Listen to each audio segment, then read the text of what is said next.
Hi everyone, स्वागत है आप सभी का। तो आज के इस वीडियो में हम लोग बात करने वाले हैं क्लास 11 का केमिस्ट्री एनसीईआरटी सॉल्यूशन जो कि चैप्टर 1 का है।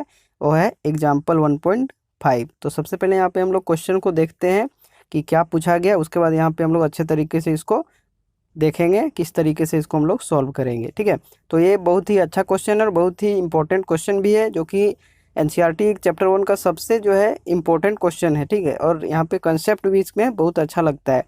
तो इसमें आपको लिमिटिंग रिएजेंट का कंसेप्ट पता होना चाहिए, तो वहाँ से आप इस चीज़ को आसानी से सॉल्व कर सकते हो। ठीक है, तो सबसे पहले यहाँ पे हम लोग क्वेश्चन देखते हैं और इस चीज़ को हम लोग समझने की कोशिश करते हैं। तो जैसा कि आप लोग यहाँ पे देख सकते हो, क्वेश्चन लिखा गया है कि 50.0 kg, बेसिकली 50 kg इसको हम लोग मान सकते हैं, of N2 gas and 10 kg of H2 gas. ठीक है, 50 kg N2 गैस है और 10 kg H2 गैस है, are mix to produce NH3। वो दोनों जब मिक्स होता है तो क्या प्रोड्यूस करता है? NH3 gas. कहता है कैलकुलेट द NH3 फॉर्म्ड। तो यहाँ पे कैलकुलेट हम लोगों को करना है कि NH3 कितना बना है। फिर यहाँ पे बोला गया कि identify the limiting reagent. Limiting reagent को भी आइडेंटिफाई करना है। ठीक है, तो अभी हम लोग यहाँ पे देखेंगे लिमिटिंग रिएजेंट क्या होता है।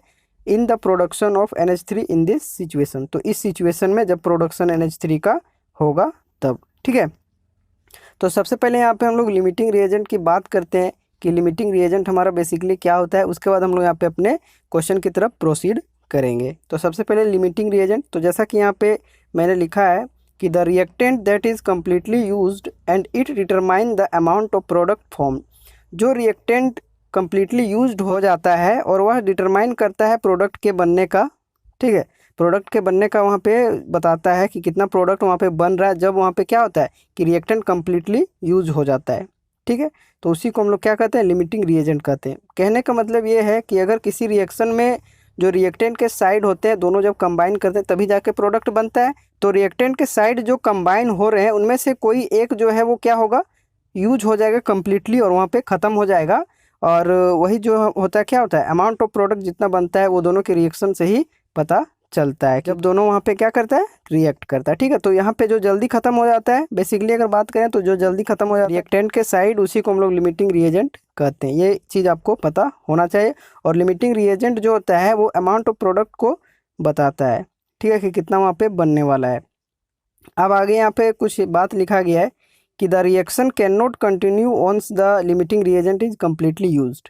ठीक है, जब एक बार अगर लिमिटिंग रिएजेंट कम्प्लीटली यूज्ड हो जाएगा तो वहाँ पे रिएक्शन आगे प्रोसीड नहीं हो पाएगा। ठीक है, बेसिकली कह सकते हैं कंटिन्यू रिएक्शन नहीं रहेगा, वहीं पे रिएक्शन खत्म हो जाए, क्योंकि वहाँ पे आपके पास रिएक्टेंट ही नहीं बचेगा तो कैसे वहाँ पे कंबाइन करेगा एक दूसरे के साथ और प्रोडक्ट नहीं बना पाएगा। ठीक है, तो ये चीज़ होता है लिमिटिंग रिएजेंट। लिमिटिंग रिएजेंट मतलब रिएक्टेंट वहाँ पे जो होता है लिमिट में पाया जाता है और वहाँ पे जल्दी खत्म हो जाता है। अब यहाँ पे हम लोग देखते हैं for calculate the above question. तो अब जो क्वेश्चन है उसको कैलकुलेट करने के लिए सबसे पहले हमको बैलेंस्ड केमिकल इक्वेशन उसका पता होना चाहिए। वही चीज़ यहाँ पे सबसे पहले हम लोगों ने लिखा है। ठीक है, जैसे यहाँ पे देख सकते हो कौन कौन कंबाइन करा, नाइट्रोजन हाइड्रोजन के साथ। तो इस तरीके से आपका हो जाएगा N2 + H2 NH3 बनाएगा। तो सबसे पहले हम लोग इसको यहाँ पे बैलेंस्ड कर लिए, तो N2 और यहाँ पे देख सकते हो इस तरीके से 3H2 और यहाँ पे 2NH3 फॉर्म हो जाएगा। ठीक है, अब आगे बात करते हैं हम लोग यहाँ पे। जैसा कि आपको यहाँ पे पता था कि जो N2 गैस है वो 50 kg दिया गया है, H2 आपका दिया गया है 10 kg। ये तो क्वेश्चन के हिसाब से हम लोग पता चल रहा है। अब यहाँ पे क्या चीज़ आपको देखने को मिल रहा है कि 1 मोल नाइट्रोजन रिएक्ट करता है 3 मोल हाइड्रोजन के साथ, तब जाके बनाता है 2 मोल अमोनिया। ये चीज़ तो आपको पता चल रहा है रिएक्शन को देख के। ठीक है, अब यहाँ पे हम लोग क्या करेंगे कि मोलिकुलर मास नाइट्रोजन का और हाइड्रोजन का निकाल लेंगे। ठीक है, तो मोलिकुलर मास अगर नाइट्रोजन का देखें तो नाइट्रोजन 1 का होता है 14 और यहाँ पे 2 है, तो यहाँ पे 14 × 2 यहाँ पे कुछ इस तरीके से ग्राम में आ जाएगा। ग्राम पर मोल लिखा है, यहाँ पे ग्राम भी आप लिख सकते हो। ठीक है, तो इसका जो यहाँ पे मोलिकुलर मास होगा वो 28 ग्राम पर मोल होगा। यहीं पे इसको हम लोग केजी में चेंज कर ले रहे हैं, क्योंकि हमारे N2 वहाँ पे किस में दिया है? N2 का मास क्वेश्चन में जो दिया है उसमें दिया है वहाँ पे केजी में, इसलिए हम लोग इसको केजी में सबसे पहले चेंज कर लिया। तो यहाँ पे कितना आ जाएगा? 0.028 kg।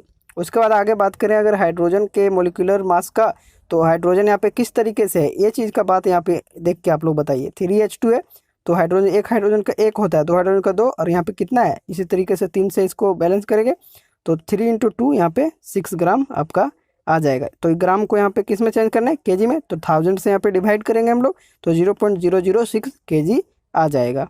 ठीक है, तो ये चीज़ तो पता चल गया। अब हम लोग केमिकल इक्वेशन के अकॉर्डिंग यहाँ पे कुछ बातें करते हैं। इसमें क्या है कि यहाँ पे आप लोग देख सकते हैं जैसा कि N2 जो है H2 के साथ रिएक्ट कर रहा है, तो कितना N2 रिएक्ट कर रहा है, इसलिए हम लोगों ने यहाँ पे उसका मोलिकुलर मास निकाल लिया।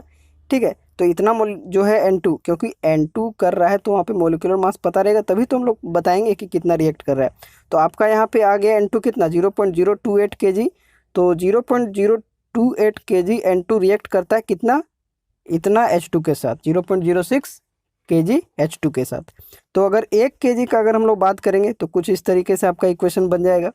ठीक है, देख सकते हैं आप लोग, तो कुछ इस तरीके से यहाँ पे हो जाएगा। उसके बाद यहाँ पे अब हमें 1 kg नहीं बल्कि क्वेश्चन में आपके पास कितना दिया गया है, 50 kg दिया गया है कि 50 kg N2 कितने H2 के साथ रिएक्ट करेगा। तो उसी को निकालने के लिए हम लोग इस फॉर्मेट को लगा रहे हैं। तो इसलिए अगर 50 kg को निकालेंगे तो कुछ इस तरीके से होगा और आपका जो है ओवरऑल आ जाएगा 10.71। अब यहाँ पे देखिए कि H2 यहाँ पे आपका कितना निकल रहा है 10.71, लेकिन क्वेश्चन में आपके पास कितना दिया गया 10 kg दिया गया। तो यहाँ तो जो है H2 का जो है क्वांटिटी कम हो जा रहा है। ठीक है, तो इसी चीज़ को यहाँ पे हम लोगों ने लिखा है कि यहाँ पर जो है बट हेयर यहाँ पे हमने लिखा है we have amount of hydrogen, होना चाहिए था इतना, लेकिन हमारे पास अमाउंट हाइड्रोजन का कितना है 10 kg दिया हुआ है, which is lesser as compare to the amount required, जो कि कम है किससे, जितना हमें अमाउंट रिक्वायर्ड होता है रिएक्ट करने के लिए, किसके साथ N2 के साथ। N2 तो ज्यों का त्यों है, यहाँ पे आप लोग देख लीजिए, उसमें वहाँ पे कोई भी चेंजेस देखने को मिल नहीं रहा है। N2 जो है शुरू में अगर रिएक्शन भी करता है तो भी, और यहाँ पे बैलेंस्ड किए हैं तो भी N2 तो यहाँ पे सेम का सेम रह रहा है। ठीक है, तो अब यहाँ पे हम लोग बात करेंगे कि जैसा कि तो हम लोगों को पता चल गया कि हाइड्रोजन जो है कम पड़ जा रहा है। ठीक है, रिक्वायर्ड जितना वहाँ रिएक्ट होने के लिए, इसलिए therefore hydrogen is limiting reagent, इसलिए यहाँ पे हमारा क्या होगा, हाइड्रोजन लिमिटिंग रिएजेंट हो जाएगा। तो इसीलिए सबसे पहले हम लोगों को क्या पता चला, यहाँ पे लिमिटिंग रिएजेंट ही हम लोगों को सबसे पहले, जब भी इस तरीके का क्वेश्चन आपको देखने को मिले, ठीक है, वहाँ पे आपको सबसे पहले लिमिटिंग रिएजेंट ही आपको ढूंढना पड़ेगा, तभी आप रिएक्शन कितना बना है नहीं बना है उस चीज़ को आगे प्रोसीड कर सकते हो। ठीक है, तो यहाँ पे लिमिटिंग रिएजेंट हमारा कौन हो गया, हाइड्रोजन। फिर यहाँ पे है कि विच इज़ कम्प्लीटली कंज्यूम्ड, जो कि पूरा पूरी ख़त्म हो चुका है ड्यूरिंग द रिएक्शन, रिएक्शन के दौरान क्या हो चुका है, पूरे तरीके से ख़त्म हो चुका है। ठीक है, and the amount of NH3 form is depend upon the amount of hydrogen, और जितना ही ये जो NH3 बनेगा वो किस पर डिपेंड करेगा, हाइड्रोजन के अमाउंट पर डिपेंड करेगा। तो जब भी यहाँ पे NH3 बनेगा वो डिपेंड किस पे करेगा, हाइड्रोजन के अमाउंट पर डिपेंड करेगा। ठीक है, क्योंकि चेंजेस उसी में देखने को मिल रहा है ना। तो अब यहाँ पे क्या होगा कि now again from the chemical equation, जो कि बैलेंस्ड केमिकल इक्वेशन होगा, उससे हम लोग यहाँ पे देखते हैं। ठीक है, अभी तक हम लोगों को क्या पता चला कि 10 kg तो हमारा H2 दिया है N2 के साथ रिएक्ट होने के लिए, लेकिन N2 के लिए कितना वहाँ पे रिएक्ट होना चाहिए 10.71 kg, इसलिए यहाँ पे हाइड्रोजन जो है वो लिमिटिंग रिएजेंट हो गया। ठीक है, अब यहाँ पे उसी चीज़ को आगे बात करेंगे केमिकल इक्वेशन को देखते हुए, जो भी हमारा बैलेंस केमिकल इक्वेशन है। तो इसमें क्या होगा कि 3 मोल H2 जो कि कंटेन करता है कितना 0.06 kg, और वह प्रोड्यूस करता है कितना 2 मोल NH3।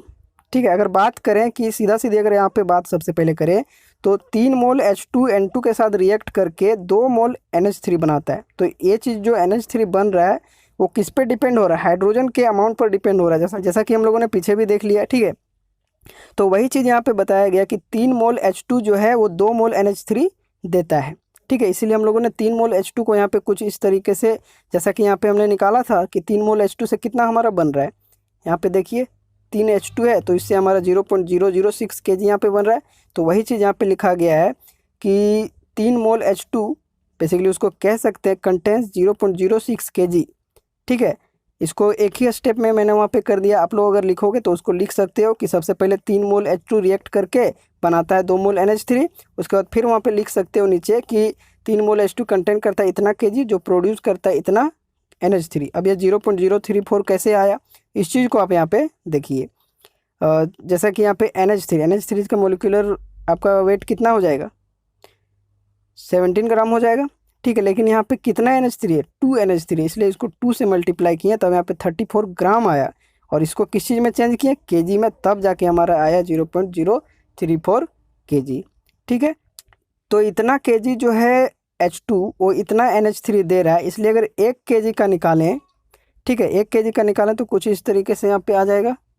उसके बाद यहाँ पे हमारा जो है वो 10 kg के लिए हम लोग यहाँ पे देखें, क्योंकि हमारा क्वेश्चन क्या कह रहा है क्वेश्चन हमारा कह रहा है कि 50 kg इंटू 10 kg के साथ रिएक्ट करता है तब NH3 कितना प्रोड्यूस होता है, वो चीज़ आपको बताना है। तो इसीलिए अगर यहाँ पे 10 kg का निकालेंगे तो कुछ इस तरीके से आपका जो है यहाँ पे आ जाएगा और यहाँ पे आपका आंसर 56.666 kg आएगा। उसको हम लोग 56.67 कह सकते हैं, ठीक है। लेकिन यहाँ पे जो NCERT में आपका आंसर है वो ये चीज़ आपको देखने को मिल रहा होगा 56.1। तो इसमें कोई दिक्कत वाली बात नहीं है, आपका अप्रोक्स जो है आंसर यहाँ पे आ ही जा रहा है, ठीक है।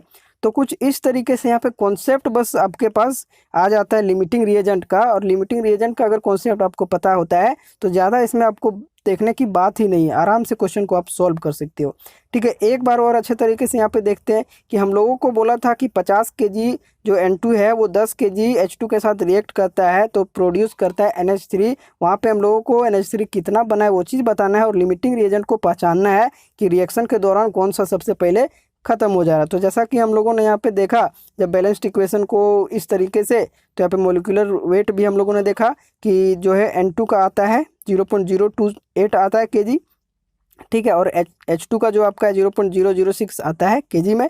और बैलेंस्ड इक्वेशन के हिसाब से देखें कि इतना kg N2 जो है रिएक्ट करता है इतना H2 के साथ, इसलिए 1 kg का निकालेंगे तो सबसे पहले इतना, और 50 kg के लिए कितना ज़रूरत पड़ेगा ये चीज़ हम लोगों को सबसे पहले निकालना था। तभी हम लोग वहाँ पे आगे कह सकते हैं कि 50 kg जो N2 है वो 10 kg के साथ मिलेगा तो कितना बनेगा। तो कुछ इस तरीके से यहाँ पे कॉन्सेप्ट है, आप लोग इस चीज़ को आसानी से देख सकते हो। और एक बार अगर आप लोग ऊपर से पढ़िएगा इस चीज़ को तो समझ में आ जाएगा। इसको पॉज करके एक बार आप लोग भी पढ़ लीजिए, आपको समझ में आएगा, बिल्कुल आएगा, आसानी से आपको समझ में आ जाएगा। देख लीजिए एक बार, ठीक है।